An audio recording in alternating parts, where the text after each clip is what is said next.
22. Eu quero ler com você um texto da última ceia. Última ceia. Aqui. Pedro é avisado, é o subtítulo aqui do texto. Versículo 31. Versículo 31. Diz assim, ó. Disse também o Senhor: Simão, Simão, eis que Satanás vos pediu para vos cirandar como trigo. Eu quero que você observe que o pronome está no plural. Eis que Satanás vos pediu para vos cirandar, pediu todos vocês. Mas eu roguei por ti, pronome agora no singular. O diabo pediu todos vocês, mas eu roguei só por ti, Simão, para que a tua fé não desfaleça, e tu, quando te converteres, confirma teus irmãos, ou apacenta teus irmãos, cuida de teus irmãos, fortalece teus irmãos. E ele lhe disse: Senhor, estou pronto. Estou o quê, queridos? Estou o quê? Pronto a ir contigo até a prisão e a morte. Mas ele disse: digo-te, Pedro, que não cantará hoje o galo antes que 3 vezes negue que me conhece. Observe que Jesus ele numera 3 vezes, antes que 3 vezes negue que você me conhece. Eu queria falar hoje, eu quero tentar ser bem breve, apesar da minha fala mansa, debaixo do tema Jesus salve o meu futuro. Jesus salve o meu futuro. Vamos falar isso no 3, todo mundo junto para a gente fixar isso? No 3. 1, 2, 3. Amém. Jesus salve o meu futuro. Queridos, você sabe que antes de Jesus começar o seu ministério, ele teve um predecessor. O que é um predecessor? É alguém que prepara algo para o trem que vem depois dele. E esse predecessor foi João Batista. João Batista, primo de Jesus, primo de 2º grau de Jesus, ele preparou o terreno, preparou o caminho do Senhor, como estava já sobre ele profetizado. A voz que clama no deserto e que prepara o caminho para o Senhor. E João arrebanhou muita gente em torno dele, ali nas margens do Rio Jordão, onde ele pregava, ensinava e batizava para o arrependimento dos pecados. Mas chega um tempo no ministério de João Batista que ele começa a avisar: gente, é o seguinte, meu tempo está acabando, está vindo um cara aí que é maior do que eu. Está vindo um cara aí que é mais forte do que eu. Está vindo um cara aí que é mais poderoso do que eu. Eu só batizo com água, mas está vindo um aí que batiza com o Espírito Santo. Ele é tão grande, mas ele é tão poderoso, que mesmo eu sendo um profeta usado por Deus, eu não sou digno de me abaixar e desamarrar a correia da sua alparca, ou seja, o cadarço do seu sapato. Imagina. De tão grande que esse homem é, eu, João Batista, sendo um profeta, não sou digno de desamarrar o cadarço do sapato dele. Até que, finalmente, este alguém que João tanto falava sobre ele, chega nas margens do Jordão, até o dia que Jesus chega lá. Quando ele chega, João não perde tempo, João não enrola, João aponta para ele e diz: chegou, gente. Esse aí é o Cordeiro de Deus que tira o pecado do mundo. O texto de João capítulo 1 vai nos dizer que naquele dia, 2 discípulos de João Batista colaram em Jesus. A Bíblia não diz o nome, o outro diz que é André. André cola em Jesus. André e outro discípulo, que o nome não é dado, passam a noite na mesma casa que Jesus passou. E eles estão empolgados com Jesus. De manhã, no outro dia, André não perde tempo e corre atrás de seu irmão, Simão, um pescador galileu. Vai atrás de Simão, de Simão, achei o Messias. E André pega Simão e leva Simão para conhecer Jesus. Esse Simão, gente, é um homem muito simples, homem rude, homem. Atos 4:13 diz que ele era iletrado e indouto, ou seja, um semi-analfabeto, muita cultura bem pequenininha mesmo, muito pouca cultura. Um homem grosseiro, destemperado, impetuoso, impulsivo, explosivo, às vezes mal educado, meio ignorante para entender as coisas. Pensa um pescador bruto, um pescador que não tem nada de especial. E para completar, o nome dele é o nome mais comum de todos. Naquele tempo, Simão é o nome que mais aparece em pessoas diferentes no Novo Testamento. São 10 pessoas diferentes chamadas Simão no Novo Testamento. Entre os 12, tem um outro Simão, Simão Zelote. São muitos Simãos na Bíblia. E Simeão, que dá a mesma coisa também. Então, hoje, esse Simão seria tipo um João qualquer, um Zé ninguém. E lá vem esse Simão qualquer, esse Simão ninguém, encontrar Jesus. E a primeira coisa que Jesus faz ao olhar para ele, em João 1,42, é o seguinte, ele fala assim, ó, tu és Simão, filho de Jonas. Tipo assim, eu sei quem você é. Você é Simão, mais um Simão, filho do pescador Jonas. Mas agora, tu serás chamado Cefas, que quer dizer Pedro. Querido, aquilo foi um impacto no coração dele. Sabe por quê? Porque no primeiro contato com Jesus, Jesus deixa claro para ele que a partir daquele momento, daquele encontro, ele seria uma pessoa especial. E o primeiro sinal disso é que o nome que ele tinha, o nome mais comum de todos, é substituído, é trocado, é acrescido de um nome que ninguém mais tinha. Hoje, Pedro é um nome comum, mas naquele tempo não, esse nome foi criado por Jesus. Não há registro histórico de nenhum Pedro antes do apóstolo Pedro, é o primeiro Pedro da história.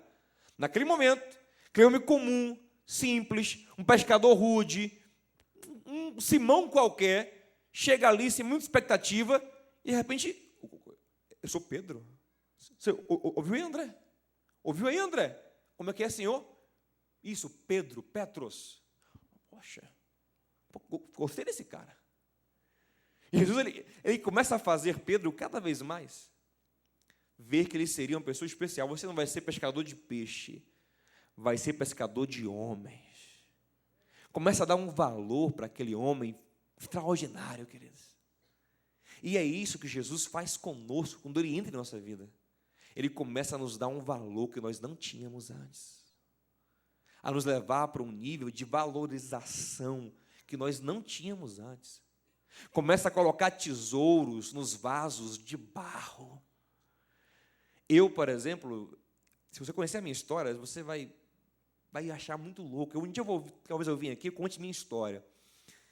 Mas, para resumir um pouquinho, eu era um garoto super traumatizado, complexado, gago, tímido. Você tem ideia, na 8ª série, eu falava tão embolado, mas tão gago, que me apelidaram na escola de Scooby-Doo. Scooby-Doo. E aí teve um dia que na escola assim fizeram tipo assim, vamos imaginar invenções científicas, ideias modernas que ajudariam a sociedade. Aí cada equipe ia lá e apresentava, um carro movido a água, outro dizia, cada um tinha uma ideia de alguma coisa que ia ajudar a sociedade. Aí foi uma equipe lá de gaiatos, auditório lotado, todas as turmas reunidas, a equipe chegou lá e falou assim, nós queremos inventar o Diogo Translation. É um aparelho que ajuda a gente a entender o que Diogo fala. Então, era um menino gago, traumatizado, né, tímido. Nunca ninguém imaginar que eu me tornaria um pastor e um pregador da palavra de Deus. Mas quando Jesus entrou na minha vida, quando eu tinha 16 anos de idade, Ele me deu um valor que eu não tinha antes. Digo, seu irmão, assim, com Jesus, você vai ser especial. Com Jesus, você vai viver coisas que você nunca viveu.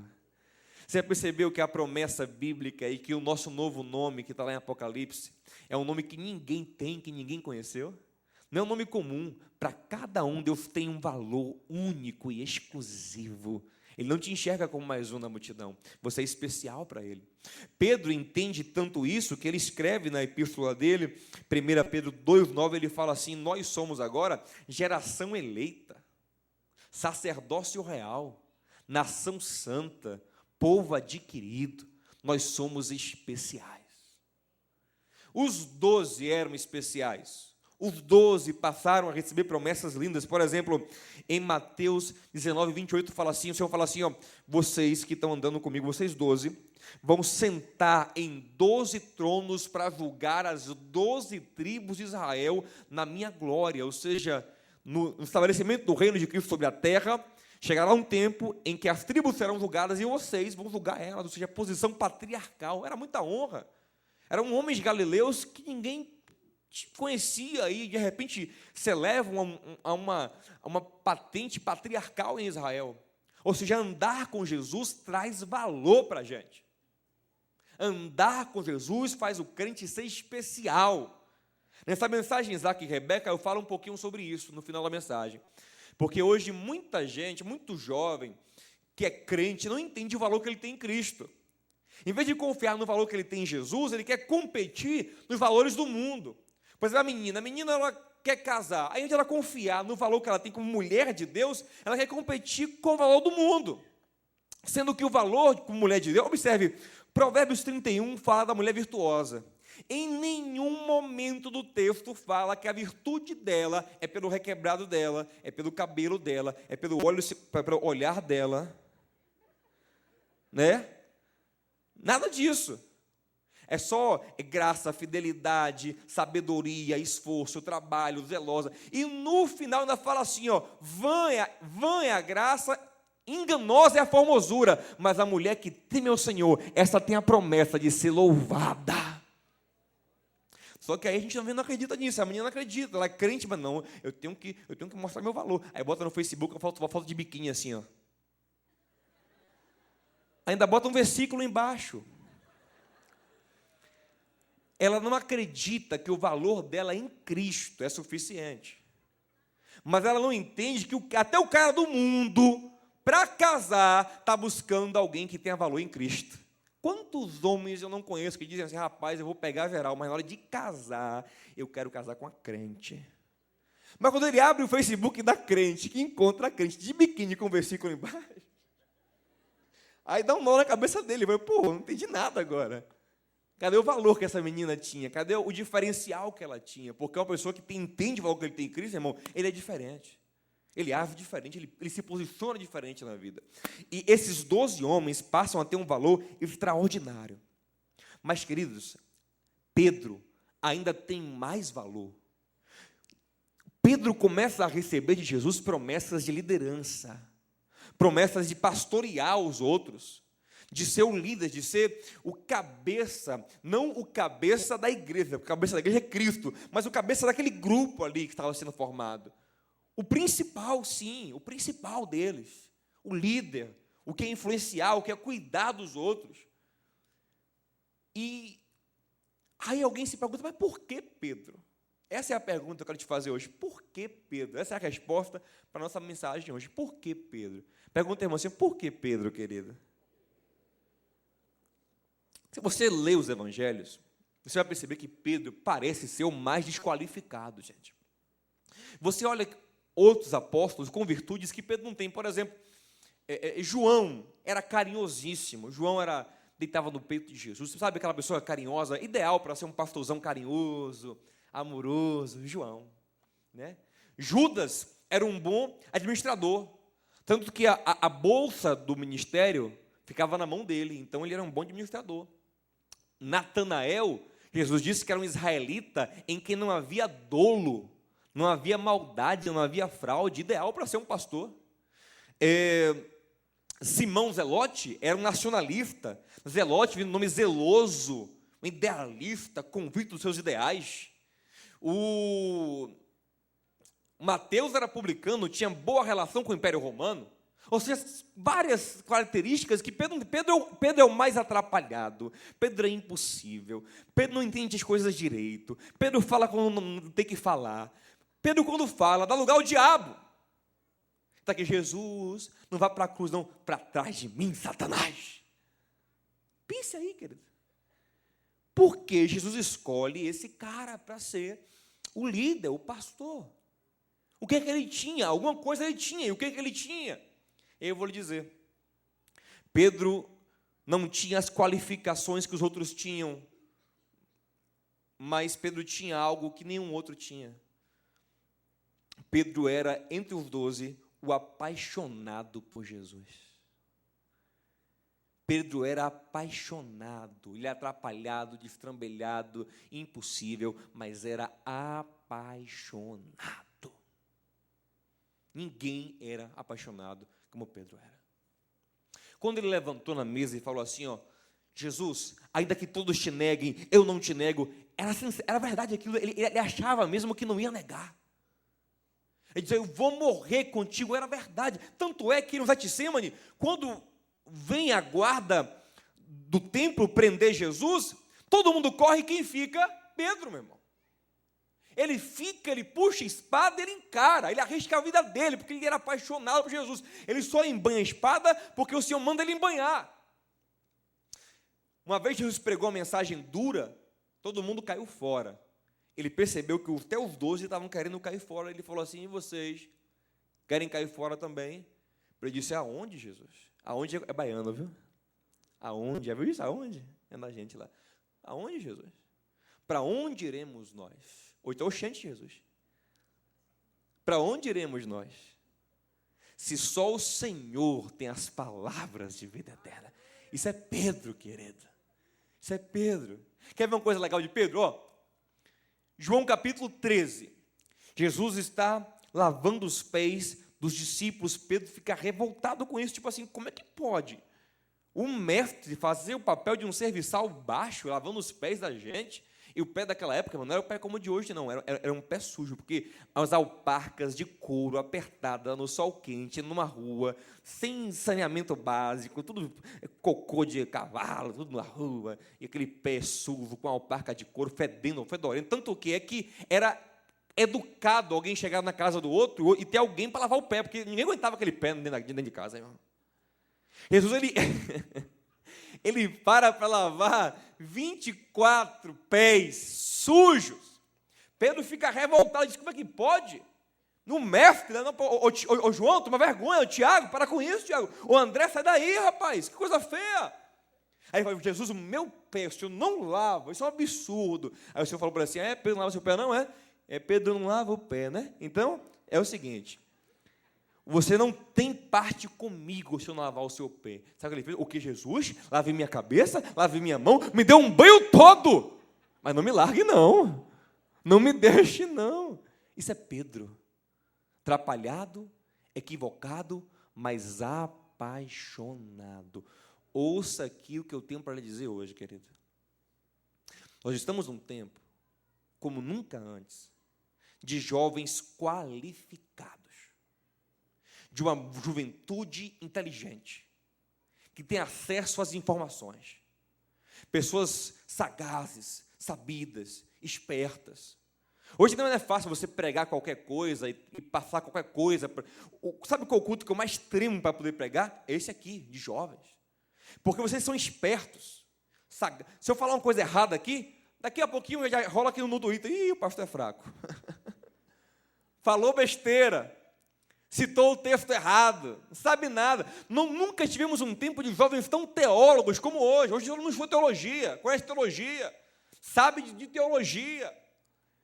Jovens bons de internet, bons de comunicação, bons de se expressar, talentosos, pós-graduados. O Brasil nunca teve tanto universitário. Ou seja, é um tempo de qualificação.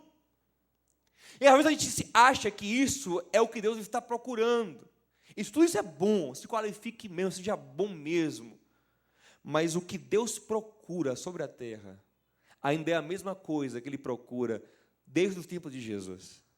Mas chegou a hora, e agora é, que os verdadeiros adoradores adorarão o Pai em espírito e em verdade. Porque o Pai procura os tais que assim o adorem. Deus ainda busca pessoas apaixonadas por Ele sobre a terra. Tinham 12 homens, 11 com qualificações, um destrambelhado, mas o destrambelhado era o apaixonado. Não basta ser qualificado e não ser apaixonado por Deus. Não amar, sabe, desejar, ter queimou no coração pela palavra, pela oração, pelo culto, ter vontade, sabe, ter desejo, sabe, não é tocar, porque eu vou tocar aqui porque eu sei tocar, eu vou tocar na igreja. Pô, eu sei mexer, então eu vou fazer ali o negócio do projetor, porque eu sei fazer. Eu sei arrumar, então eu vou arrumar, porque eu tenho talento, eu sou bom, né? Mas não. Eu vou tocar, eu vou orar, eu vou arrumar, eu vou fazer, eu vou trabalhar, porque o meu coração arde por isso. Deus procura isso. A igreja de Éfeso, o Senhor falou assim em Apocalipse 2, vocês são uma igreja boa, trabalhadora, perseverante, porém tenho contra ti que deixaste o primeiro amor, a paixão por mim. Deus procura pessoas apaixonadas, entregues. O que Davi tinha? O que é que Davi tinha? Por que Deus escolheu Davi? Por causa do coração dele. E o coração dele era apaixonado. Davi passa o salmo se derramando diante do Senhor. Quando ele peca, no Salmo 51, ele fala assim, Senhor, eu poderia te dar muitos sacrifícios aqui. Não sei que não é isso que o Senhor quer. O que o Senhor quer é um coração quebrantado e contrito, um coração derramado, um coração apaixonado. Pergunta, irmão, Senhor, tem coração aí, querido? Ou só tem talento? Ou só tem habilidade? Só tem conhecimento? Só tem teologia, né? Cultura, né? Tem coração ainda?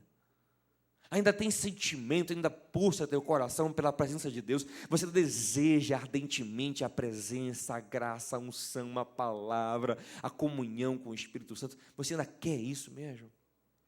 No Salmo 91, o Senhor falou, porque encarecidamente me amou, eu também o exaltarei, eu também o livrarei, eu também o glorificarei, estarei com ele na angústia, dela eu livrarei, ele me clamará e eu o responderei. Ou seja, porque a pessoa me ama, ela vai ter tudo de mim. Porque ele me ama, eu vou revelar o que eu tenho, o que eu sou, o que eu posso fazer na vida dele. Aquele que me amar, eu também, né? Aquele que me ama, meu Pai o amará, eu também o amarei. Então, queridos, o que nós estamos precisando nesse tempo é isso. É isso. Amar Jesus. Sabe, querer de fato. Querer. É importante conhecer a palavra, é importante desenvolver os dons espirituais, é importante, né, ser uma referência, é legal, mas o mais importante é ter o que Pedro tinha. Paixão no coração. E por isso Jesus escolheu ele. Mas vamos lá. O que acontece? Acontece que no mundo espiritual, há um tribunal bem montadinho, no mundo espiritual, bem configurado. Deus Pai é o juiz, Satanás é o promotor, é o ministério público do mundo espiritual. A palavra diabo vem do grego diabolos, que significa acusador, sabia? Diabo significa acusador, ele é o promotor. Mas nenhum tribunal é completo se não tiver o juiz, a acusação, também tem que ter o quê? O advogado de defesa, tem que ter a defesa. E a defensoria celestial é exercida por Jesus Cristo. 1 João 2,1, filhinhos, não pequeis, mas se pecar, não está perdido o negócio, tendes um advogado no céu, Jesus Cristo, o justo. Aleluia. Esse tribunal, ele se reúne, sempre. Sabia? Sempre. O diabo vai lá, leva a acusação, o Pai analisa, Jesus defende. Isso é constante. Apocalipse 12:10 fala assim, que todos os dias o diabo vai diante de Deus acusar os crentes de manhã e de noite. O diabo pode ser tudo, mesmo preguiçoso, ele não é. Trabalha o bicho. De manhã e de noite ele vai acusar os crentes diante de Deus e Jesus defende. Todo dia isso, Apocalipse 12:10. Ainda estava na terra Jesus quando teve uma reunião nesse tribunal. Não sei como, mas ele transcendeu e teve uma reunião. Nessa reunião, o diabo aparece com um pedido de investigação, um pedido para apertar os apóstolos, futuros apóstolos, discípulos. Fala assim, o Pai, o Jeová, o Senhor, não sei como ele chama Deus, é o seguinte, eu quero pegar esses 12 homens aí, que vão ser os apóstolos do mundo, né? Eu quero pegar eles e quero apertar, quero peneirar, para ver se eles são aprovados mesmo. Como eu fiz com Jó, lembra? Ele pediu, me dá a vara na minha mão, eu quero fazer com eles, me dá esses 12 para eu apertar eles. E aí o pai disse, Jesus, você concorda, meu filho? Eu disse, pai, é o seguinte, entregue 11, mas Pedro não. Eu não quero que toque em Pedro. Quero que preserve Pedro direitinho, para depois Pedro poder estar forte para pastorear os outros. Pronto, ficou combinado assim.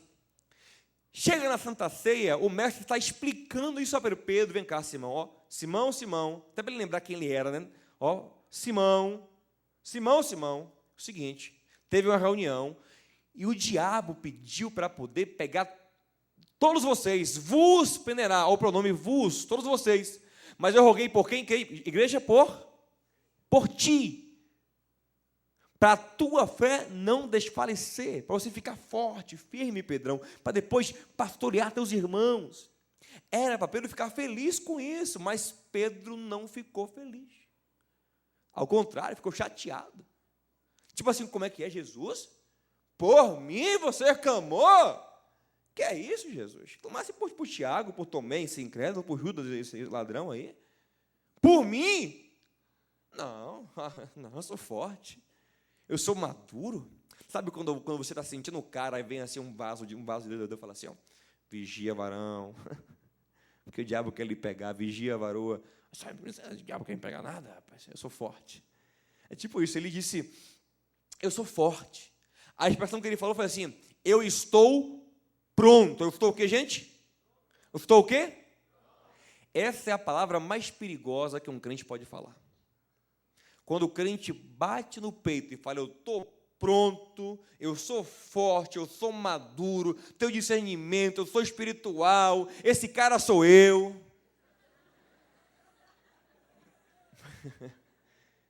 Quando ele fala essas coisas, meu irmão, a queda está pertinho. Para ele dizer, ó Jesus, eu estou pronto. O cara que vai com você toda hora, né? Que vai para a cruz quando você chora. Então, esse cara sou eu. Vou contigo, não há, estou aqui, vou morrer contigo, vou arrebentar. Hoje vai morrer, é isso que vai morrer nós dois. Ele foi tão ousado que lá em Marcos ele fala assim, ó, ainda que todos aqui te neguem. Olha que prepotência. Ainda que todo mundo se desvie, ainda que todo mundo aqui, eu não me desvio. Eu sou o supra-sumo da santidade. Então tem uns irmãos que ficam assim, né? Você acha assim, né? Eu sou o supra-sumo da santidade, eu sou o mais santo aqui, ninguém aqui presta, eu sou o mais santo. Né? Você vê que Jesus está falando com ele, gente, e ele não aceita a pregação de Jesus. Não, o senhor está errado, eu sou Pedro. Sabe aquele crente? O pastor prega ele, ó, estou comendo nada. Estou comendo nada aí, viu? Não tem uns caras chatos assim? Né? Eu vou lá para analisar, para ver da qual é. Na Bahia a gente fala a qual é de mesmo, é coisa de baiana. Vou lá ver qual é de mesmo. Estou comendo nada. Aí o pastor, tipo assim, o texto era Marcos 15, o cara falou Mateus 15. Eu não falei? Herege! Não sabe nada de Bíblia.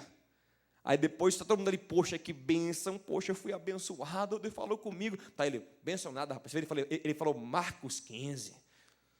Sabe aquele cara chato, prepotente, arrogante? Pedro ficou assim. Ele disse, você vai me negar. Nego nada. Não nego, o senhor não sabe de nada. Estamos fora. Meu nível espiritual é alto, minha maturidade é alta, né? Eu sou o cara que pensa em música. Agora, essa música, o que falar dessa música aqui, gente? Rapidinho. Essa música é uma música meio psicopática.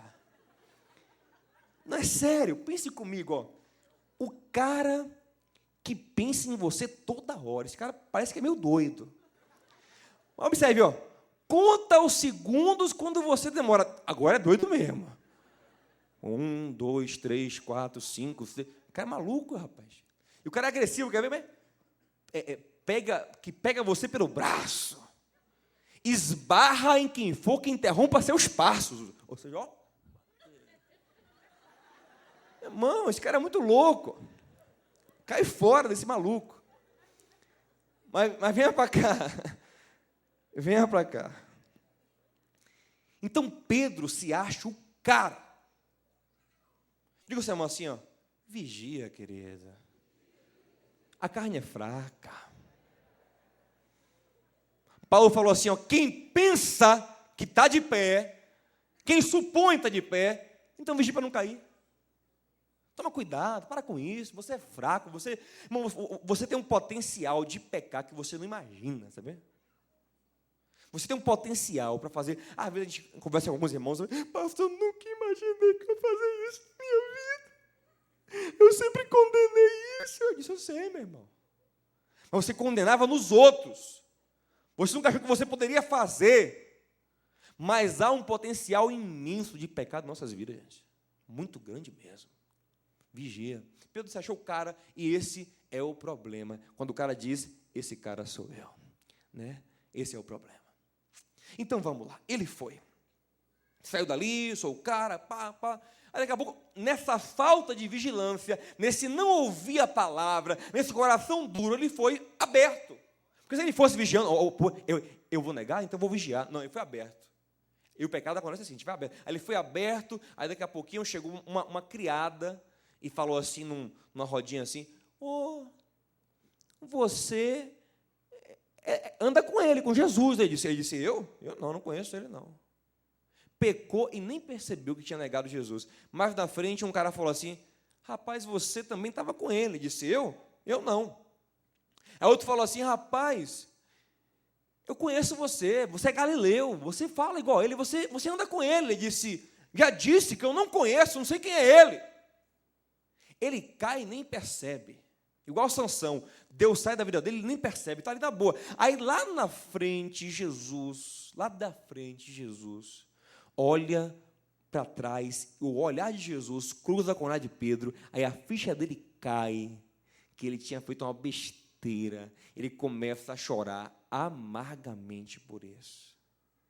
E ali, querido, a história de Pedro acabaria ali. Ei, as promessas grandes de liderança, de ser o pastor da igreja, acabariam ali, porque Pedro fez uma senhora besteira. Querido, Pedro cometeu um pecado gravíssimo. É um pecado que a gente não prega muito sobre isso, mas é um pecado que se chama apostasia. É a pessoa que conhece Jesus, que viveu em Cristo, e depois nega Jesus. Depois abre a boca para dizer, não quero ele. Não conheço. Isso é muito grave. O Senhor falou assim, ó, todo aquele que me negar diante dos homens, eu também negarei diante do meu Pai que está no céu. E o Senhor disse que as palavras dele não poderiam passar. Ou seja, se alguém nega ele diante dos homens e professa não ser dele, essa pessoa assina o seu termo de condenação, porque o Senhor tem que dizer no céu também, ele também não é meu. Ali Pedro quebrou seu vínculo com Jesus, rompeu. Isso é gravíssimo, isso é terrível. E Pedro agora ia ter um fim terrível, ia ter um futuro terrível. Pegou as promessas de Deus e jogou fora. Ia ter um fim terrível. Ele está arrasado com isso. Tanto que depois você vai ver, depois disso, que Pedro, que era sempre protagonista, está meio de escanteio agora, está envergonhado.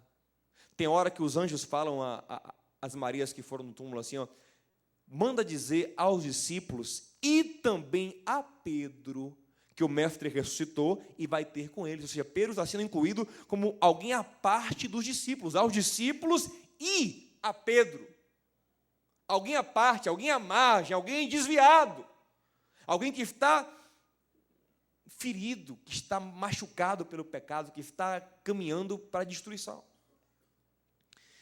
E, queridos, a pior coisa que tem na vida de um jovem que tem as promessas de Deus é imaginar que por causa dos seus vacilos, das suas besteiras, tudo aquilo vai ser perdido. Imaginar quem eu poderia ser se eu fosse crente, se eu fosse santo, se eu fosse fiel a Deus, o que eu poderia ter se eu fosse um homem de Deus, uma mulher. Mas eu não vou ter nada disso porque eu sou um banana. Porque eu quero pecar, porque eu quero fazer sexo antes da hora, porque eu quero namorar com todas, porque eu quero fazer bobagem, eu quero mentir, eu quero enganar, eu quero encher a cara. Eu vou trocar a minha bênção por um prato de lentilha. Isso machuca. Esaú ficou arrasado quando ele percebeu que ele trocou a bênção por uma comida que matou a fome, depois da fome de novo. Então isso dá uma angústia. Para o jovem ímpio não, o ímpio não sabe nada de promessa, nem nada, ele está nem aí. O ímpio está pecando, está aí angustiado, está se drogando, ele não está caminhando para o inferno, mas ele está anestesiado pelo pecado. O crente não. O crente, quando ele joga fora a bênção pelo pecado, lá no fundo da alma dá uma angústia, porque ele sabe o que ele perdeu. Ele sabe que estão tomando a coroa dele. E assim estava Pedro, angustiado, aflito, querido, aflito, triste. Eu penso que na cabeça dele só vinha Judas, porque Judas vacilou, se estrambou, né? Se arrebentou lá. Ele também ia ter o mesmo fim. Mas aí acontece algo muito interessante. Eu imagino, primeiro, que houve uma nova reunião no tribunal celestial. Depois que Jesus morreu, ressuscitou, houve uma nova reunião, com certeza. O diabo foi lá cobrar isso, dizer assim, ó, o Pai Celestial, o Senhor, o Deus de toda a terra, eu tenho aqui um documento onde Pedro nega Jesus 3 vezes, viu? E eu quero ele para mim. Eu exijo que Jesus cumpra a sua palavra e negue agora ele. Negue. Diga que não é seu. E me dê para eu poder destruir. E o pai olha e diz, meu filho, e aí? Ele está certo. Ele está certo. Mas aí Jesus, eu penso, imagino isso, que o Senhor olha para o pai e diz assim, pai, me dá um momento para eu ir conversar com o meu cliente. Eu sou advogado dele. Eu não desisti da causa dele ainda. Diga assim, Senhor, Jesus não desistiu de você ainda. Ele não desistiu. Se você está aqui nessa noite, é porque Deus quer lhe falar isso. Ele não desistiu de você. O mestre já tinha vindo à terra, resolvido um monte de coisa que ele tinha para resolver na terra. E, queridos, ele volta mais uma vez em João 21, no texto que fala, que é tema desse evento lindo, que Jesus estava na praia, João 21, ele volta só para uma coisa. O capítulo todo é só para uma coisa, só para encontrar com Pedro. O último capítulo de João é só Jesus descendo de novo, se manifestando na terra, para se encontrar com Pedro. É só isso que ele vai fazer. Porque uma alma para ele vale mais do que o mundo todo. Se tiver uma pessoa aqui hoje, assim, na beira da praia, precisando de um encontro com Jesus, tenha certeza que essa pessoa vai ser encontrada por ele hoje. Você quer ter um encontro com ele aqui hoje, nessa noite, querida? Lá estão os apóstolos, na beira da praia. Lá estão eles conversando e Pedro fala assim, ó, vou pescar. Isso é um sintoma da alma angustiada, sem esperança. Por quê? Porque já tinha tempo que ele não pescava, ele só pescou quando ele conheceu Jesus logo e depois para pegar o dinheiro na boca do peixe. Ele tinha largado a pesca, ele agora quer voltar para a pesca. Pedro fala, vou pescar. Por quê? Porque perdeu a esperança na promessa. E quem perde a esperança na promessa quer preencher a alma com alguma coisa velha, antiga. Vou pescar. E ele vai... Alguns discípulos, você também, os discípulos vão com Pedro num barco e vão pescar. Aí estão lá pescando. Aí a noite toda não pegaram nada, gente. Nada. Aí quando está amanhecendo, tem um homem na beira da praia. Esse homem fala assim, ei, varões, tem algo para comer aí? Ele diz, não temos nada, pegamos nada hoje. O homem fala assim, joga a rede lado direito do barco. Vamos tentar, né? No que jogam a rede, que puxa, vem lotada de peixe. Aí olha para Jesus, É Jesus. Descem do barco e vão correndo para a margem da praia, vão para a praia. João fala assim para Pedro: Pedro, é Jesus. E Pedro é o único que não pula e corre para a praia. Pedro pula e se esconde dentro da água. Pedro está com vergonha. O pecado nos dá vergonha de Deus. A gente não ora mais como antes, não cultua mais como antes, não adora mais como antes. Aquele crente que era animado, fervoroso, está tímido, está escondido, está sem graça, porque o pecado dá vergonha de Deus. Todo mundo correu, Pedro ficou. Eu penso que o mestre falou assim: Pedro, já alivia aí, rapaz, vem para cá também. Ele sai envergonhado, cabisbaixo. Aí Jesus preparou um pão assado, pegou uns peixes que eles trouxeram, assou também. Aí no meio da reunião o Senhor fala assim: Pedro, daqui a pouquinho eu quero falar contigo, viu? Ixi, meu irmão, o coração dele fez ixi, é hoje que ele vai me acabar. É hoje que ele vai colocar na minha cara que eu sou um infiel, que eu sou um traidor, que eu não valho nada. É hoje que ele me arrebenta. Mas eu te exaltei, te fiz promessas, te dei autoridade. Você fala isso comigo? Você me nega assim, seu imprestável? É hoje que ele me arrebenta. E Pedro está doido para aquele jantar demorar a noite toda. E daqui a pouco eu acabo o jantar. O Senhor fala assim: Pedro, é agora. Quero falar contigo. E aí Pedro vem tremendo na base. E o Senhor olha para o olho dele e fala assim: Pedro, eu quero te perguntar uma coisa. Você me ama? E Pedro diz: sim, Senhor, eu te amo. E o Senhor fala assim: Pedro, de novo, eu quero te perguntar, você me ama? E Pedro pela segunda vez diz: sim, Senhor, eu te amo. E terceira vez o Senhor pergunta: Pedro, você me ama, Pedro? E Pedro diz, ele entende, o texto fala que quando ele percebe que é a terceira vez, ele começa a chorar. Que ele percebe o que o Senhor está fazendo. Está verando um documento espiritual para absolver ele no tribunal celestial. Terceira vez, né, Senhor? É para desfazer aquilo, né? Sim, eu te amo. E ali o Senhor fala: Pedro, eu não vim aqui, só vim aqui saber de uma coisa sua: se você me ama, porque é isso que para mim importa em você. Se você ainda me ama, porque foi isso que me fez olhar para você de uma forma especial, e é isso que ainda importa para mim. Não é se você errou, se você falhou, o que me importa aqui hoje é se você ainda me ama. E em uma das perguntas o Senhor fala assim, ó: Pedro, tu me amas mais do que estes me amam? Ou seja, você ainda me ama acima da média? Você ainda é o discípulo mais apaixonado por mim? Ele fala: Senhor, tu sabes de todas as coisas, e tu sabes que eu te amo, Senhor.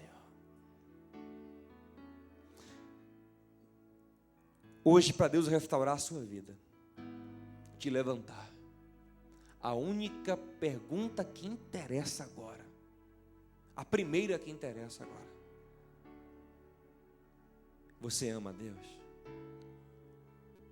Pastor, eu falhei, eu me arrebentei, eu forniquei, eu adulterei, eu me droguei, eu roubei, eu menti, eu me acabei. Mas vem cá, mas ok.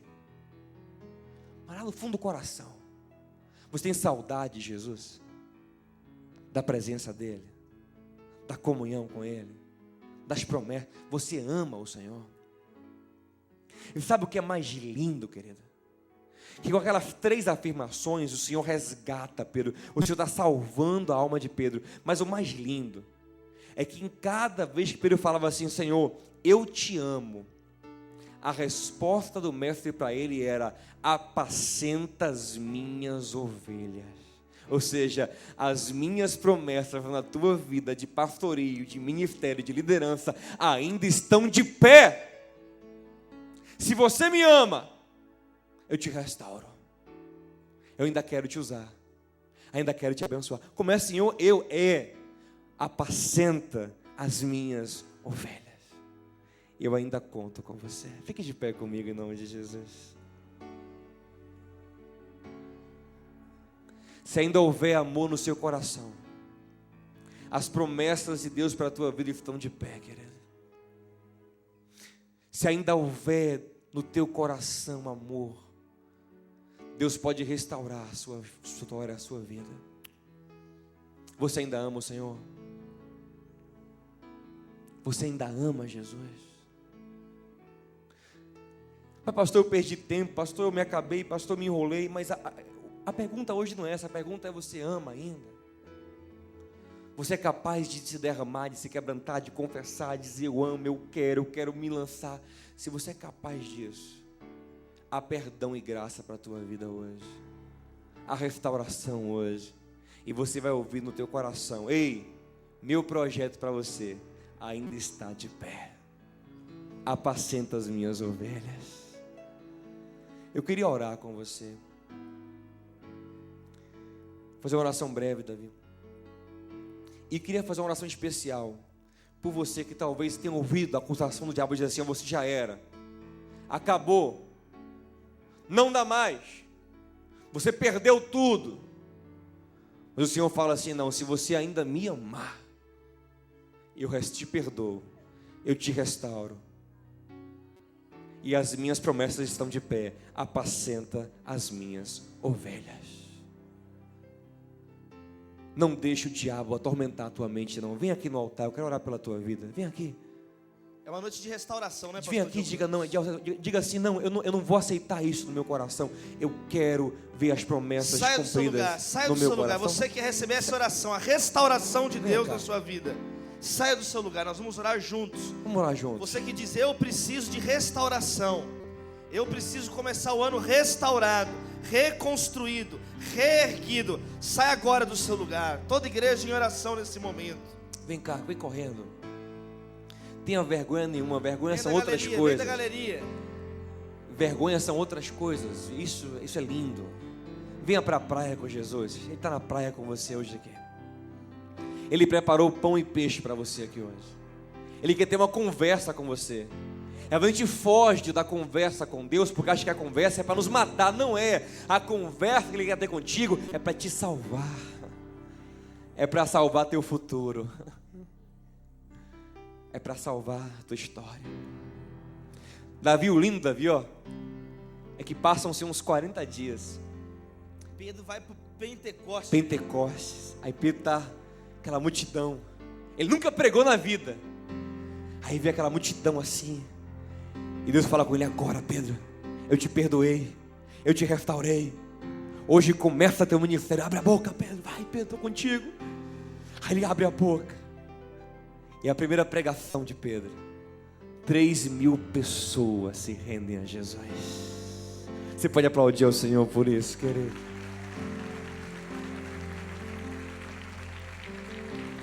Toque em quem está perto de você, diga assim: Jesus quer salvar teu futuro.